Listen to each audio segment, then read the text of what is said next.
میری آپ سے 7ویں گزارش یہ ہے، ایک ہے اجتہاد اور ایک ہے الہاد۔ اجتہاد الگ چیز ہے، الہاد الگ چیز ہے۔ اجتہاد کا معنی یہ ہے ایک مسئلہ پیش آ گیا اور قرآن کریم میں صاف لفظوں میں اس کا حل موجود نہیں تھا۔ ایک مسئلہ پیش آ گیا، حدیث پاک میں صاف لفظوں میں اس کا حل موجود نہیں تھا۔ مثلا ابھی گزشتہ کل مجھ سے ایک ساتھی نے دبئی سے واٹس ایپ پہ میسج کر کے مسئلہ پوچھا کہ جی یہ میرا سر ہے تو میں نے اس میں بال لگوائے ہیں، بال تو مسح کرنا ہے، کیا کروں؟ اب ظاہر ہے آپ قرآن کی آیت تو اس پر پیش نہیں کر سکتے کہ جس نے گنجا پن ختم کرنے کے لیے بال لگوائے ہوں تو مسح کا حکم یہ ہے، اس پر حدیث پاک تو نہیں ہے۔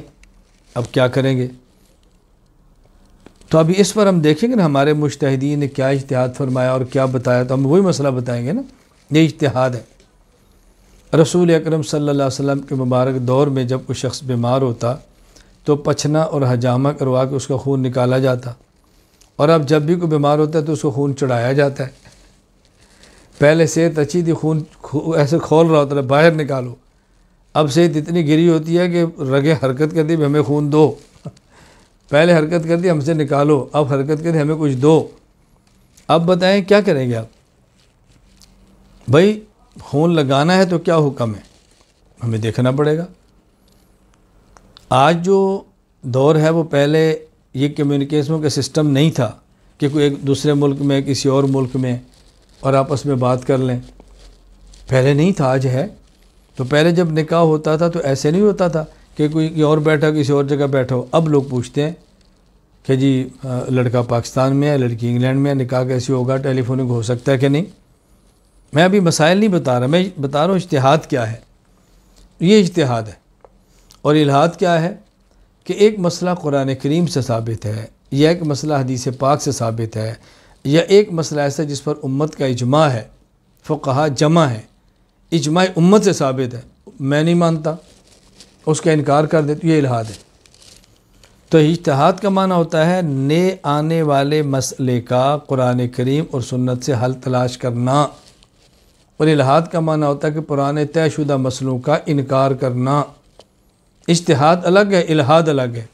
تو لوگ پوچھتے کیا ہیں کہ اجتہاد کا دروازہ بند ہو گیا؟ کہتے ہیں اجتہاد کا دروازہ بند نہیں ہوا، نہ اجتہاد کا دروازہ بند ہو گیا۔ ہم کہتے ہیں جی اجتہاد کا بند ہو گیا، الہاد کا کھلا ہوا ہے۔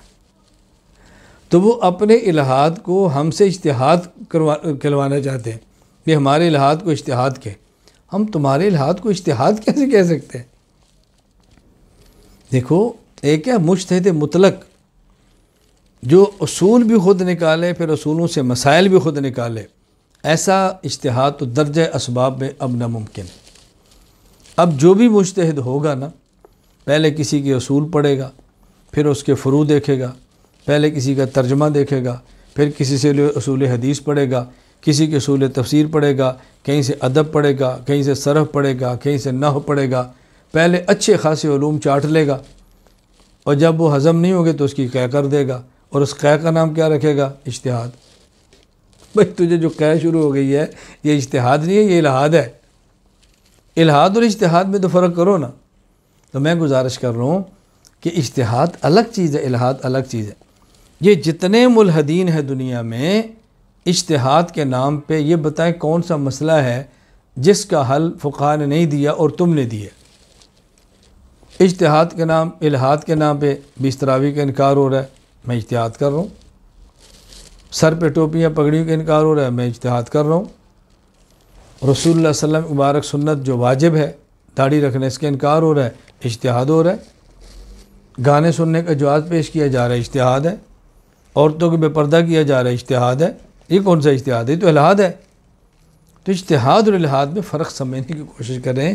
اجتہاد الگ ہوتا ہے، الہاد الگ ہوتا ہے، دونوں میں بہت بڑا فرق ہے۔